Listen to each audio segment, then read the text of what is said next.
opportunities that arise when there is regulatory uncertainty.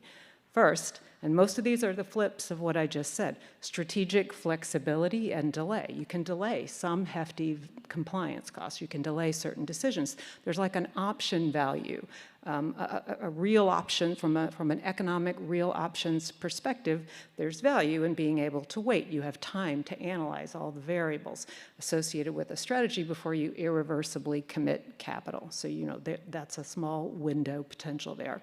There's regulatory arbitrage. When rules are unclear, firms can experiment, they can do pilot programs, they can even make business model changes that may later become restricted. There's the flip side of the competitive inequality, which is depending on the size of your firm. If you are a larger firm, more sophisticated firms, you can manage that uncertainty better and you can use it to increase your advantage over the smaller, less resourced firms. Not necessarily a good thing from a regulatory perspective, but if you're looking at it from a business perspective, it's the case.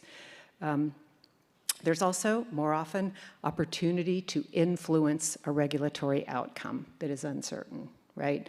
What's one of the biggest examples we've seen of that in the last, we'll call it 5 years? I bet most of you know I'm about to say crypto, right?